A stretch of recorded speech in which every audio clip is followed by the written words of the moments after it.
Hello everyone, hope you're doing well. Today I thought we would talk about some stuff when it comes to Italy, and basically what seems to be the trend with Italy as a nation in War Thunder itself.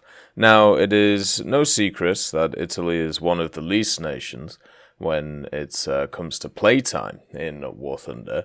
Even last year, Gramvoini came out and said overall it was the least played nation out of all of them in the game. Now, obviously, with Israel being added, maybe that's changed. Maybe with additions to Italy, that has also changed. Who knows?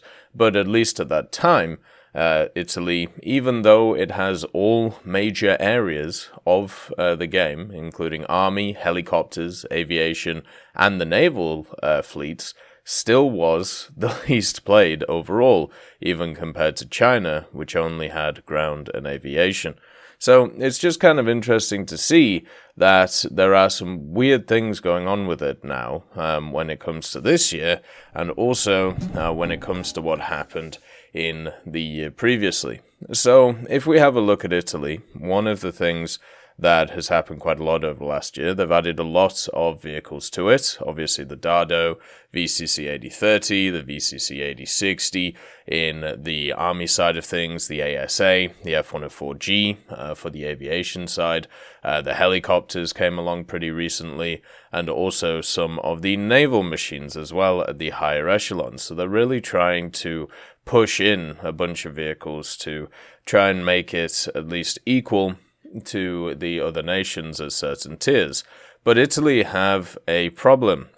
And the problem that Italy has is their top tier lineup is nowhere near as good as other nations. And this is an unfortunate thing because it seems the mentality when it comes to a lot of people in War Thunder is they look at the top echelon of the game and go, okay, I want to grind for that, and I'm going to, spend time doing it. It's kind of seen as an end goal for a lot of people. So once they get to the end of a nation, it's like, okay, I've achieved my goal. Now, I've personally never seen War Thunder like that. I've always seen it as a game where there's experiences all over the place, not just in top tier, especially since the vast majority of the experiences you're going to have are not going to be at top tier. But at the same time, every time I get asked about what nation should, I first play or what's the best top tier, it's always going from that point of view of, which nation is actually pretty fun to play at those tiers. Like, people see it as a goal to go for. So the issue that Italy has is their MBTs are not good enough compared to other nations. It's as simple as that. The Arietes are not great. They used to be quite good because they had a selling factor, which was their round. Now all they have is Gen 2 thermals, which a bunch of other nations have. They have a decent round, but no better than a lot of other nations. Their mobility is okay, but not very good, and they have no armor and a very, very exposed ammo rack. So you can't rely on the MBTs. The automatic is very fun, but since we've got more and more munitions, which can be fired at further and further ranges, the automatic has lost its usability. It is still good, by the way. It's still the best gun AA in the game. It's just missile AAs have kind of taken over that bracket. And then the Centauro 120 is incredibly fun to play when it comes to being a light tank, because it basically is a light tank with a 120 with a stupidly low reload for it. But at the same time, it's already beaten out by stuff like the Swedish vehicle, the CV90-120, with its 5-second reload on its 120, and also some other factors. So the top tier lineup for ground for Italy is rough, and also doesn't really have any CAS options, and that seems to be the main place where a lot of people focus when it comes to their grinding. And also, what we find out is they're removing the OF40 MTCA, which is the rank 6 premium for Italy. And also, there doesn't seem to be a replacement on the horizon, right now at least. So the OF40 MTCA is going to be removed. Also, the A129, the Mangusta got removed a little bit ago. And for aviation, they just don't have a rank 6 premium. It's one of the only nations that doesn't have one.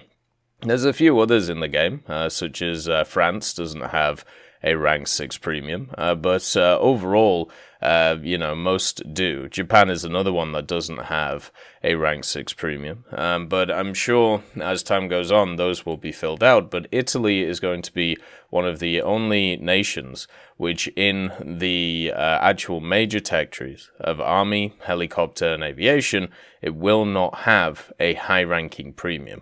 Now, this points to one of two things. Either it isn't worth making premiums for the Italian tech tree because they want to try and put as many vehicles in the tech tree to try and make it as nice or as usable as possible to try and push people into these nations, or the vehicles themselves there aren't enough of them to be able to designate some premium. But for me, that can't be the case because I've seen how many prototypes and ridiculous stuff Italy has when it comes to the rank 6 and 7 thing, or there isn't anything unique enough that they believe people will buy, or the 4th or 5th option, which is quite the drastic one. And also, one of the things that has to be talked about is, Italy's uniqueness in general when it comes to ground. I know right now a lot of people are going to bring up a bunch of different vehicles that could be added to make it more desirable, but they're all based off of the OF40 platform, or they're all based off the Centauro platform, or they're based off the Ariete platform. Anything else is going to be very much lower BR, or it's going to be not as usable. And the problem with this, or the Leopard platform, I should say, the problem with this is all of these vehicles are already in the tech trees. They don't really add anything new when it comes to the lineup, so if people are not interested in these now, they're not going to be interested in those new vehicles. That's basically the way to look at it. Now, when it comes to the Italian tech tree in general, if we compare it to something like Naval, I think it's a pretty decent comparison. Now, with Naval, they split the Blue Water and Coastal Fleet tech trees. The reason for this is because there was a lot of people who said that they would play destroyers and higher or bigger machines, but also did not want to grind through coastal machines, so therefore they didn't touch it. So Gaijin took the drastic option of splitting the two tech trees, and at least from what I've heard, this has been a very positive thing when it comes to Naval, because it means that people can play more of the areas that they actually want to play, instead of having to grind through a bunch of stuff that they don't want to play. Now, we have a precedent in-game many times that where something isn't working, they bring in a drastic measure to try and fix it. Right? Heli PvE, for example, compared to the Enduring Confrontation, the naval stuff that we've had here, the removal of stuff such as the World War II Chronicles events and eventually replacing them with the History Pages events.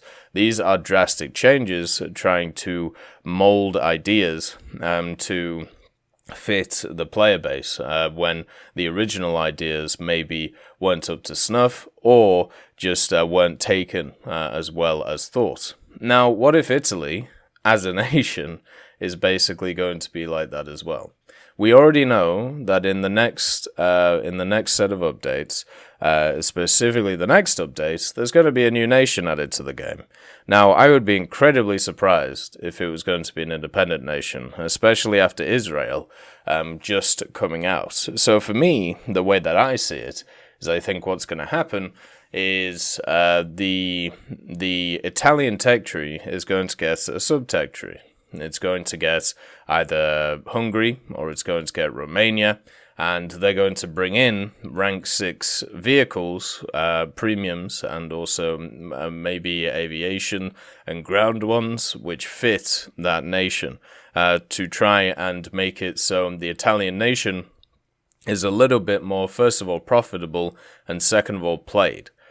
We could see with Britain, a lot of people enjoyed the South African vehicles, and if we use them as a basis, you can see that one of the high-tier premiums that has been there and still is there for the British is, of course, the Roycat 105.